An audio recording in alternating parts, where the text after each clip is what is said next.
kasama dahil today we are celebrating the independence of our country. And we are called Filipinos because we have our freedom. At this time, makakasama po natin ang isa sa mga full-time professors of the Department of History of the De La Salle University, Manila. He is also a fellow of the Southeast Asian Research Center and Hub or Search in the same university. He has a doctorate degree, take note, magna cum laude and master's degree cum laude in history from the University of Santo Tomas or UST. A historical and cultural writer. He was a former senior researcher for the Intramuros Administration, a government institution tasked with the restoration and tourism promotion of the Spanish period walled city of Intramuros in Manila. He is a recipient of the National Book Award 2005 and 2017. He is the author and editor of works on Philippine history and culture to local and foreign publications, as well as a lecturer for local and international conferences. Our beloved Dr. Jose Victor Torres.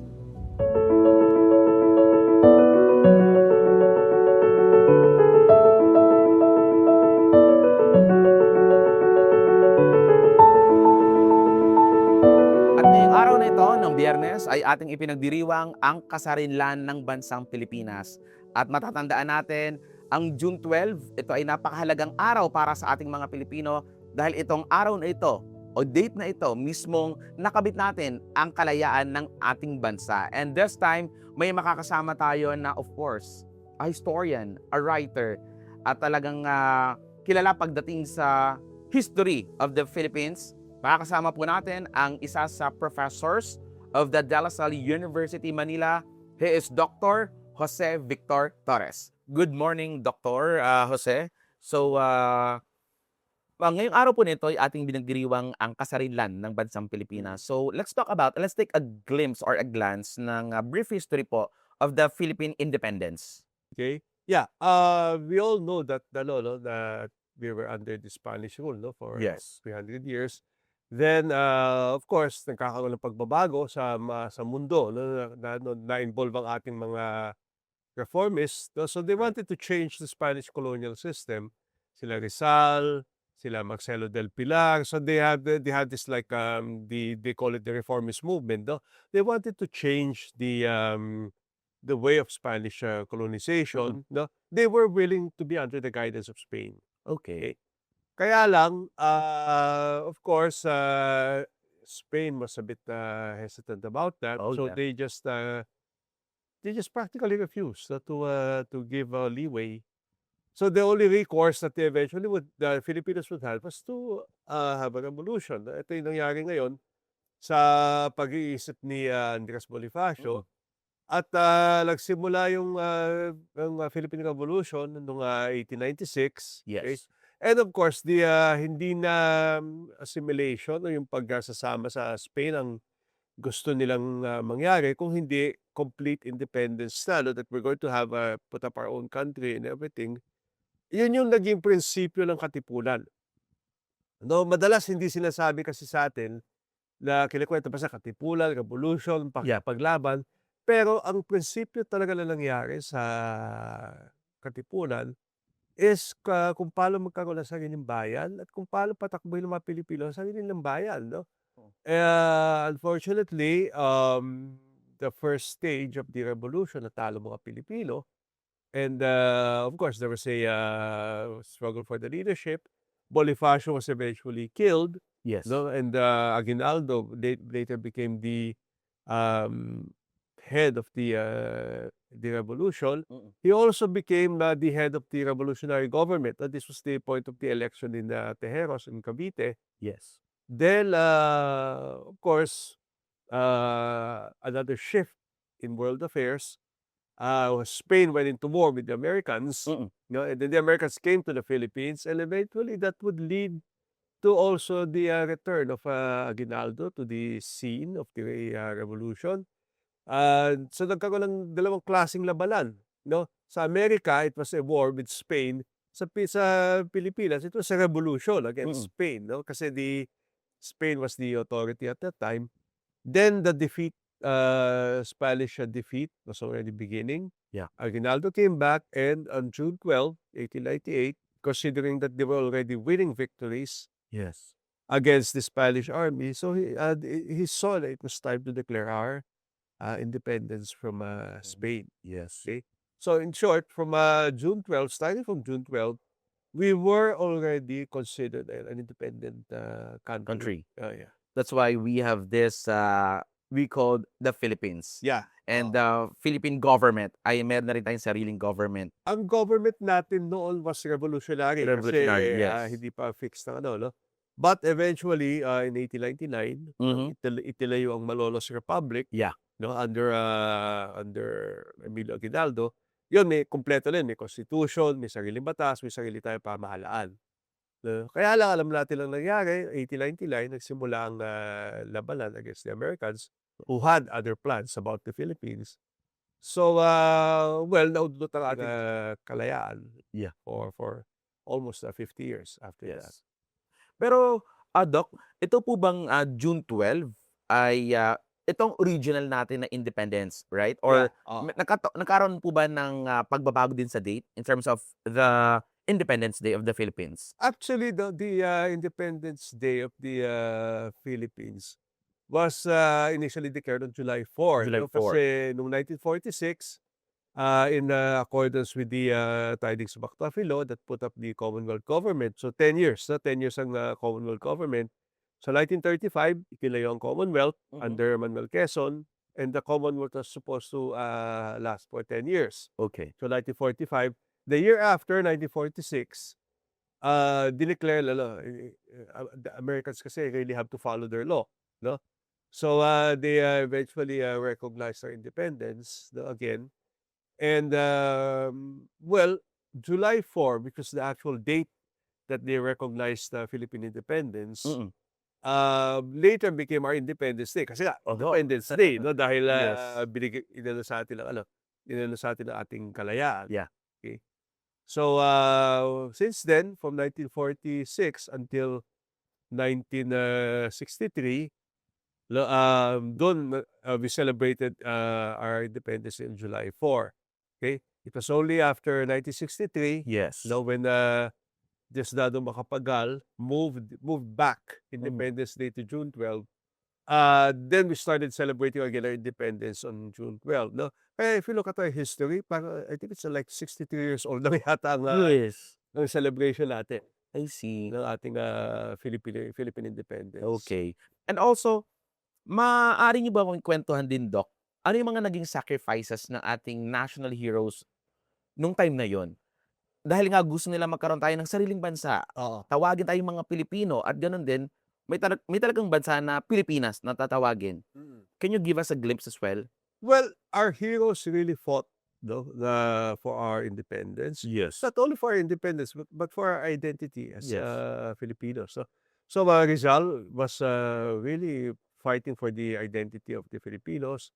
Then, of course, if you fight for our identity, you have to have your own country now, no? And eventually, these kinds of concepts would exist, no? And would be fought for by our fellow Filipinos, Yes. no?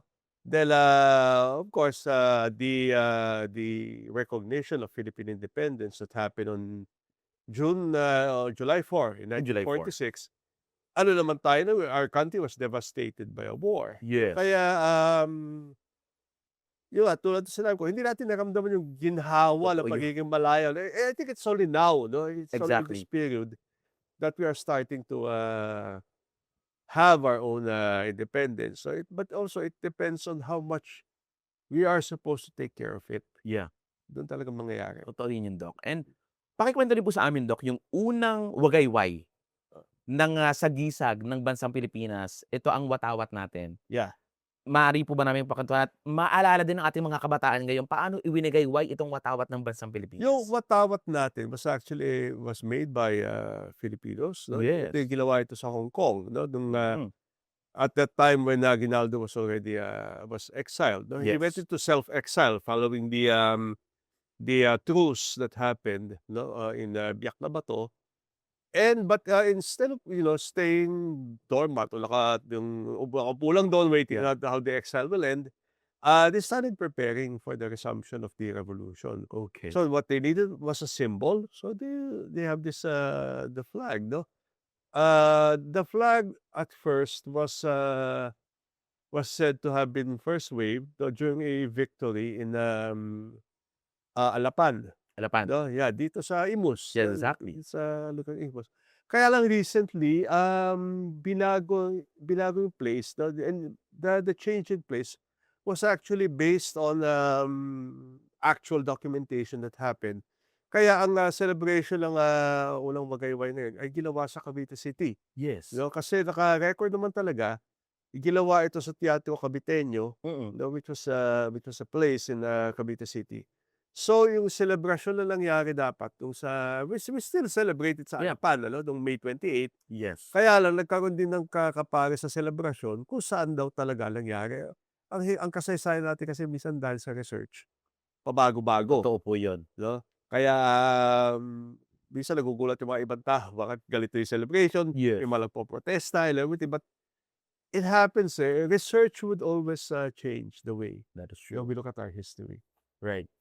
And then also, maaari niyo po bang maikwento rin sa amin yung mga naging challenges ng mga Pilipino noon para lamang ipaglaban itong kalayaan na meron tayo ngayon na natamasa natin in our generation today, lalo tigit ang mga kabataan at mga bagong ay sinisilang na mga Pilipino ngayon? Hindi madali ang ating pagtamo ng ating kalayaan. Una-una, Spain was really a world power. Spain was one of the world power Exactly. talaga at that time. Mm. Kaya lang, sinuwerte rin naman ang ating mga bayani kasi by that time they were showing their struggle against the colonization that happened. Spain was on a decline.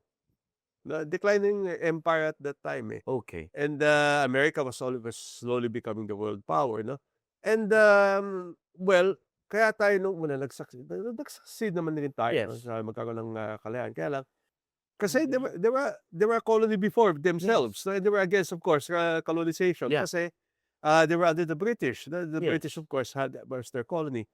And during the first years, no, they were slightly already giving leeway to the Filipinos to run Mhm. their own country. Okay. So 1902, we eventually came out with, the law was passed by the U.S. Congress to put up what you call the Philippine Assembly, which happened in 1907. Yes. And the Philippine Assembly became our first legislative power. In short, we were sharing Yes. lawmaking powers with the Americans. Okay? Then 1911 happened. The Jones Law was passed, Yeah. and we had our own Congress, no, but we were still being run by the Americans. Yes. No? Then, of course, we all know 1934, the Tidings-McDuffie Law was passed, Yes.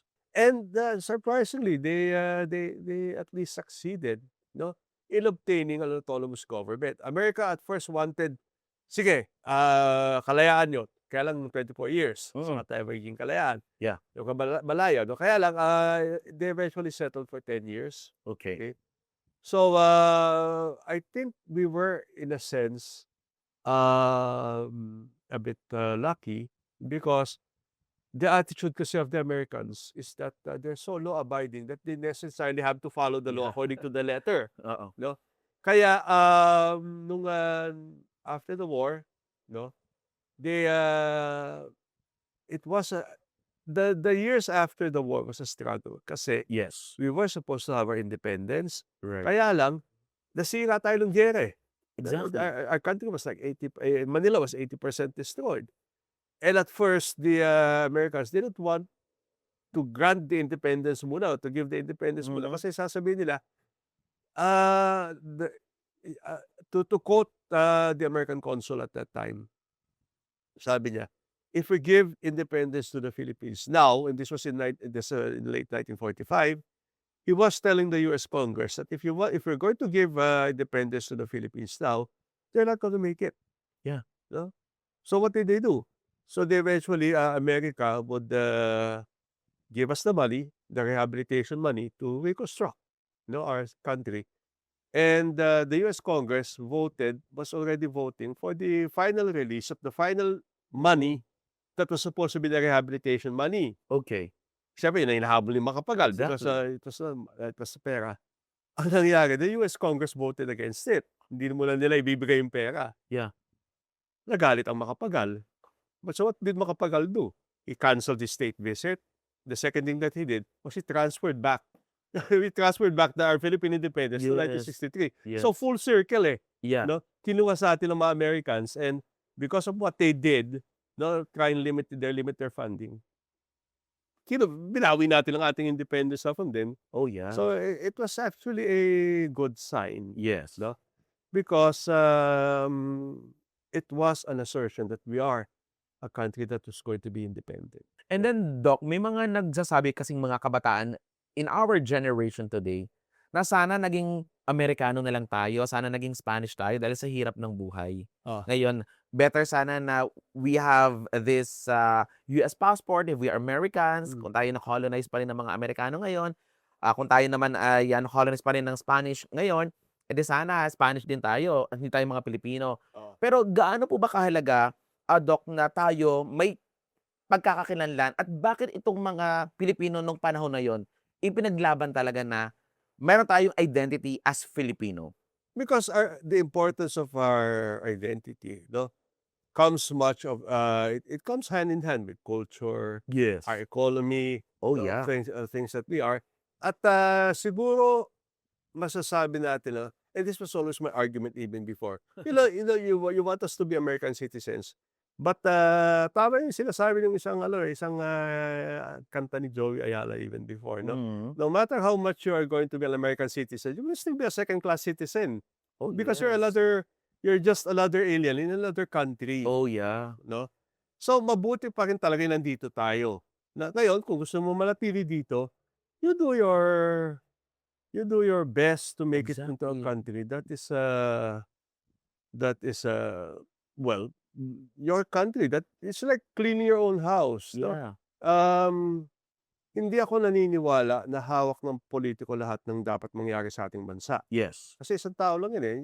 We can always Yeah. make errors, no, in a human. But to make ourselves participatory in the changes in our country, yun ang importante sa atin. Yeah. No? Ito yung irony dyan eh. Napakalaki ng access natin sa information Yes. because of the internet, and they're not using it. We're not maximizing We're it. not maximizing it. Instead, what are we looking at? We're looking at K-pop. we're looking at things. We believe in fake news and everything. Oh, It's a yeah. misuse.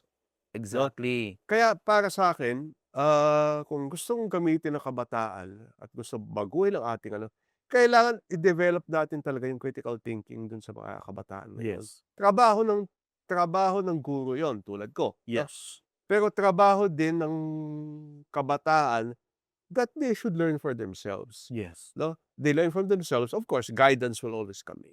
Definitely. And then one last question, Doc. What lessons can youth learn from our national heroes, and how can we be heroes naman po in our time today? Okay?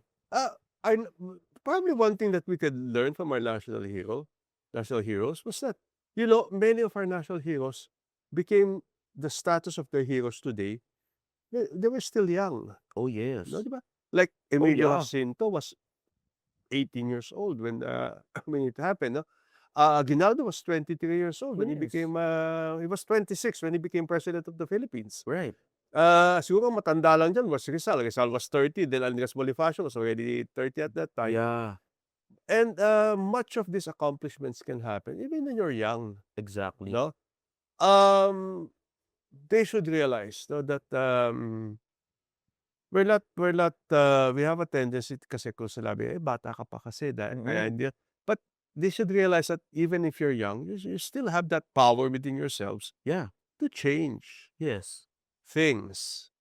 No? And to change things is an important part. No?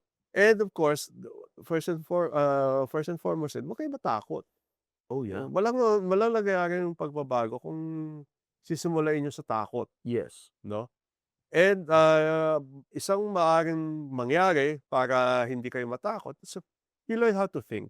Yes. Learn how to look at things in a certain way. Wag kayo umasa masyado sa internet. Yeah. Yun yung sinasabi ko, no? You read, you observe, you analyze. Yun lang Right. naman pwede sabihin sa mga kabataan. Kasi gano'n na nangyari sa ating mga bayani, Oh, yes. no? That they learned and eventually they observed what was happening around them. Right. And paano naman masabi na sa panahon hindi na itak ang labanan, eh. Oo, Hindi na tipong, war ang labanan ngayon. yeah. Paano natin masasabi na ikaw ay maaaring maging bayani din Ah. sa ating henerasyon? Kailangan tanggalin natin din ang konsepto na na mandirigma ka para maging bayani, no? Yes. Kasi marami naman digmaan na nangyayari, hindi lang digmaan ng patayan at digmaan ng barilan at pag-ano, kundi yung digmaan din lang para ng kaalaman. Yeah. No?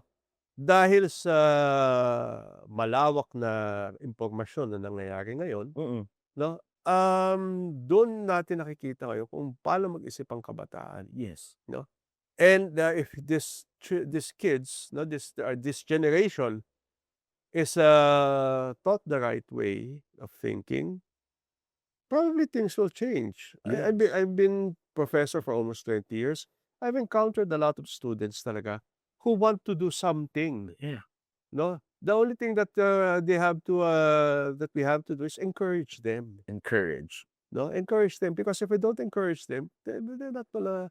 They're just going to stay and sit there and wait for things to come, which is Yes. not supposed to be. Yeah. No, we have to have an active youth. Active. No, an active youth, an active thinking youth, because these are the generation who are eventually going to change. Yes. This our period. Lausa tayo eh. Yeah. No? Totoo po yun. Like, masakit sabihin, lausagin tayo kasi nagsi-shift na rin naman Totoo po generations yan. ngayon. So, ang generation ngayon, ang pag-asa din talaga natin. Yeah. They'll shape our country all the more. Yes, you impart knowledge, but then again, itong mga kabataang ito, kapag ito ay naging aktibo, nag-isip ng tama, ito ang magiging way din upang mas maging progresibo ang kanilang buhay. At the same time, Yeah. ganoon din ang ating bansa, mas magiging progresibo. Thank you so much po, Dr. Salamat din. John Victor Po. Torres, for your time, Yeah. for gracing Home Free Radio Philippines, at napakinggan natin ang history ng independence ng ating bansang Pilipinas. At tayo, mga kabataan, our generation, kayo po ang pag-asa ng ating bansa ngayon. Kaya walang dahilan para hindi maging marunong, hindi maging maalam, kundi maging mapagbasa at alamin ang mga bagay-bagay. Don't afraid to speak up, at kayo mismo ang magiging pag-asa ng ating bayan. At magbabalik po ang Home Free Radio Philippines.